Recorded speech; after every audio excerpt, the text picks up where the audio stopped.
We can't help you with that. You'll have to figure it out yourself. My mother's voice was calm, almost bored, like I'd asked to borrow $20 instead of begging for help with a $12,000 medical bill. I stood in their kitchen holding the hospital invoice. My hands were shaking. The room tilted slightly. I'd been discharged 6 hours ago. Still felt the IV bruise in my arm. Mom, I could barely walk 3 days ago. The appendix burst. I almost died. She didn't look up from her phone. Well, you should have better insurance. My sister Olivia laughed from the living room. Or maybe save for emergencies instead of spending money on that fancy apartment. My apartment was a studio. $600 a month, in the worst part of town. But none of that mattered. Because in that moment, standing in that kitchen, I understood something. They were never going to help me. Not now, not ever. And I was done asking. My name is Emma Catherine Reeves, and I am 29 years old. I live in Portland, Oregon, where I work as a software engineer. I've been part of the Morrison family since they adopted me when I was 6. For 23 years, I've been the outsider. The charity case. The one who should be grateful just to exist in their world. But gratitude only stretches so far. And mine had finally snapped. Olivia was the golden child. 3 years older, beautiful, charming, everything they'd ever wanted in a daughter. The differences started early and never stopped. When I was 13, I taught myself to code. Built my first website from scratch. Won a regional technology competition against high school seniors. My father glanced at the trophy and said, "That's nice." Then he turned to Olivia and asked about her cheerleading practice. They left for her practice 20 minutes later. My trophy sat on the dining room table for 2 weeks before I moved it to my bedroom. Nobody noticed. College was worse. Olivia went to Northwestern University. Full tuition paid. $70,000 a year. She got a car for graduation. A silver BMW, brand new. I went to Portland State on student loans. Worked 2 jobs to cover rent and food. When I asked for help buying a laptop for classes, my father said I needed to learn financial responsibility. I was 19. Olivia was 22 and driving a car they'd bought her. The pattern was clear. But the worst part came at Christmas when I was 24. My Aunt Carol raised her wine glass and said, "Here's to Olivia, the daughter who made this family proud." Everyone cheered, clinked glasses, smiled. I sat at the end of the table, invisible. My mother caught my eye and said, "Don't be sensitive, Emma. You know what she means." I excused myself to the bathroom and cried for 30 minutes. Nobody came to check on me. After that, I stopped trying, stopped sharing my accomplishments, stopped hoping they'd see me. I built my life quietly, in the spaces where they never looked. The appendicitis started on a Tuesday night. Sharp pain that doubled me over. By Wednesday morning, I was in the emergency room. They rushed me into surgery within 2 hours. The appendix had ruptured. Infection was spreading. I spent 4 days in the hospital. Antibiotics through an IV. Morphine for pain. Monitoring to make sure the infection cleared. I was alone the entire time. My mother came once. Stayed 15 minutes. Spent most of it on her phone. Olivia texted, "Hope you feel better soon." My father never showed up at all. When they discharged me Friday afternoon, the billing department handed me the invoice. $12,347. My insurance covered some, not enough. I owed $8,200. $8,000 I didn't have. I drove straight to my parents' house, still wearing the hospital bracelet, still pale and shaky. My mother was in the kitchen. My father was watching television. Olivia was visiting for the weekend.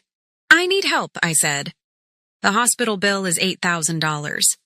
I don't have that kind of money." My father didn't look away from the screen. "You're 29 years old. You have a job. I have rent. Student loans. Car insurance. I can't cover this. You should have an emergency fund," my mother said. I had $700 saved. "It's not enough." Olivia walked in holding a shopping bag. "Nordstrom." She set it on the counter. Can't you set up a payment plan? She asked. I tried. They want $2,000 up front. I don't have it. My father sighed. Emma, we're not a bank. You're my family, and family doesn't enable poor financial planning. I stared at him. I almost died. The appendix burst. I was septic. But you're fine now, my mother said. You'll figure it out. That's when Olivia laughed. That same light, dismissive sound. Maybe if you didn't live beyond your means, you'd have savings. That apartment is probably too expensive. My apartment cost $600 a month. Olivia lived in a condo my parents had bought her. Downtown, worth $400,000. Something inside me went cold. Hard. You're right, I said quietly. I'll figure it out. I walked out, got in my car, drove home. I didn't cry, didn't scream. Just felt something fundamental shift inside me. They would never help me, never see me as worth protecting. I was done expecting them to. What my family didn't know was that I'd been promoted 6 months earlier. Senior software engineer at Cascade Technologies. Salary of $112,000 a year. I'd also been freelancing, building apps and websites for private clients. That brought in another $30,000 annually. I wasn't struggling. I had savings, a retirement account, investments. But I'd learned years ago not to tell them anything, because success was only celebrated when it was Olivia's. When Olivia got promoted to assistant manager at a boutique, making $42,000 a year, my parents threw a dinner party. Catered food, champagne, 30 guests. When I landed my first 6-figure salary, I mentioned it at Sunday dinner. My mother said, "That's good," and asked Olivia about her vacation plans. So I stopped sharing, built my wealth quietly, lived below my means, saved aggressively. They thought I was barely getting by.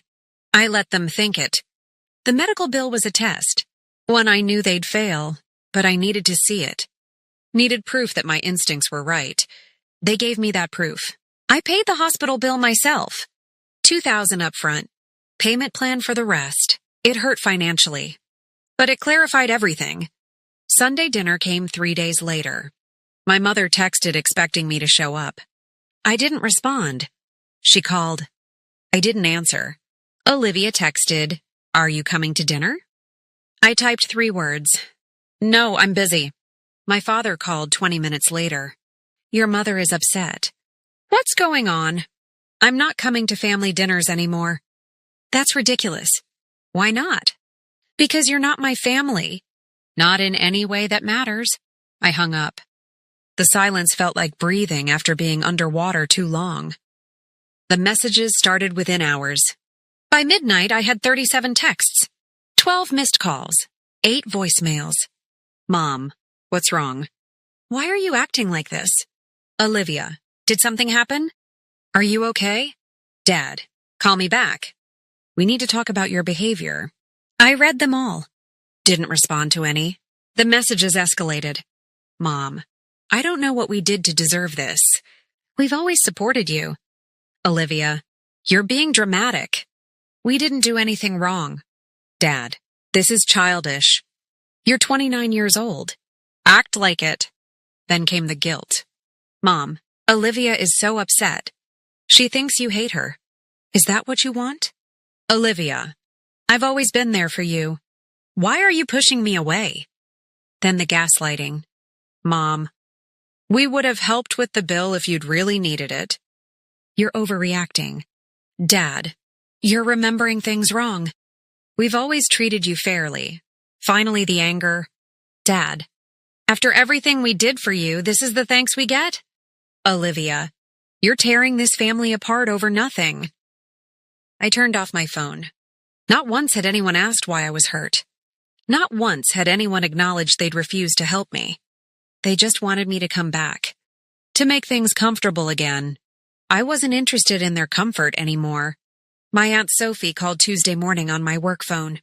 Sophie was my mother's older sister. Wealthy, self-made. She'd built a chain of boutique hotels from scratch. I heard what happened, she said. My stomach dropped. What did they tell you? Your mother said you're having some kind of breakdown. Refusing to see family. Acting unstable. I closed my eyes. Of course that's what they'd say.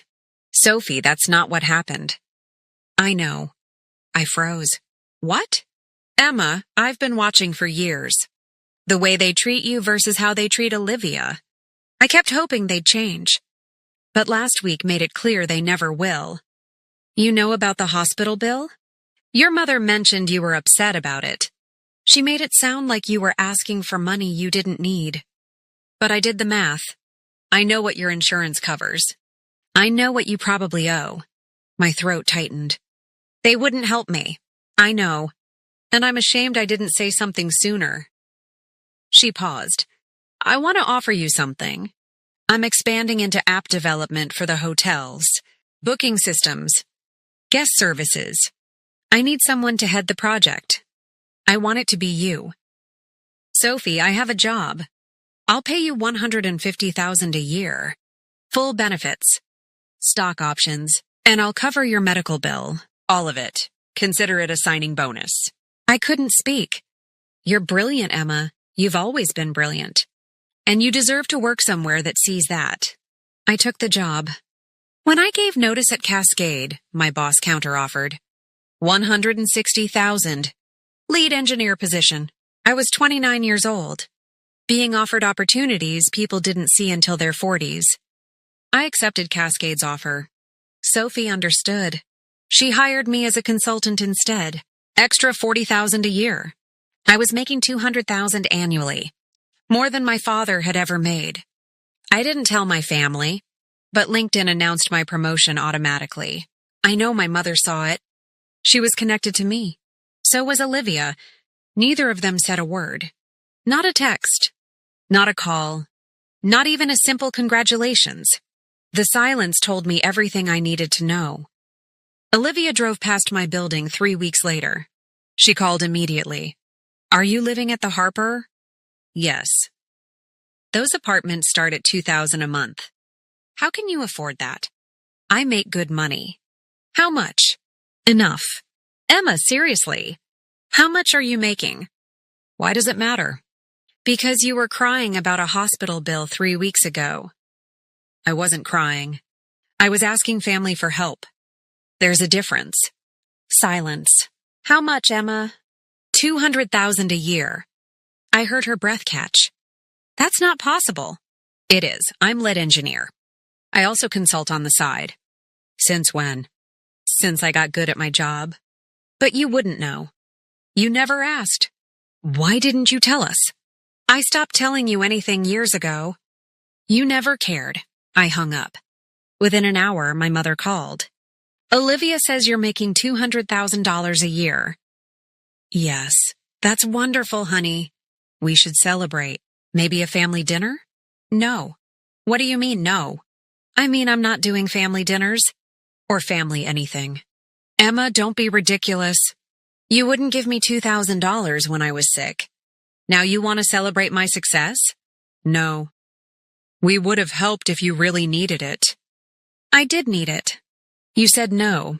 That's all I need to know about where I stand with you. I blocked her number. Then I blocked my father.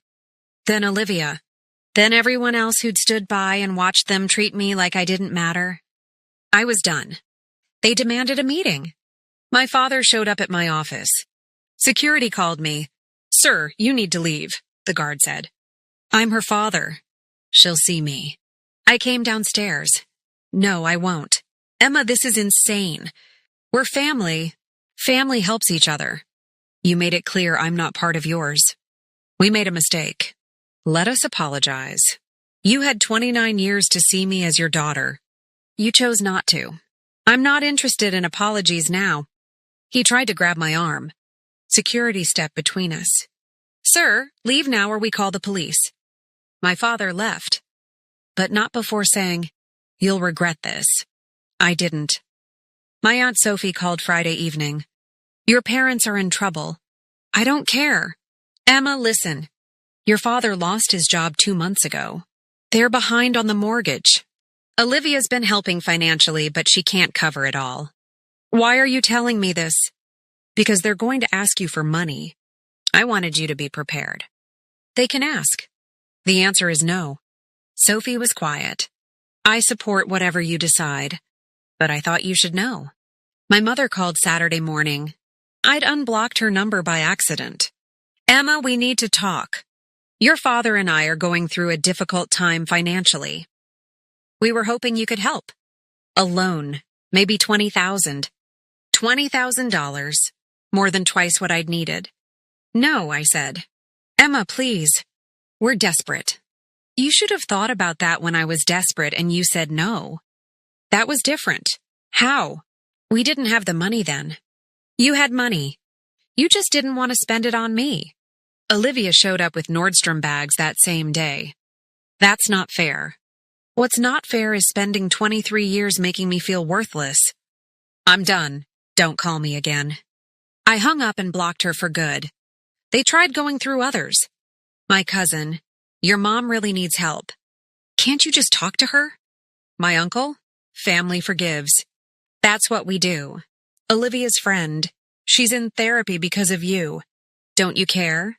I didn't respond to any of them. Then my Aunt Sophie called with news.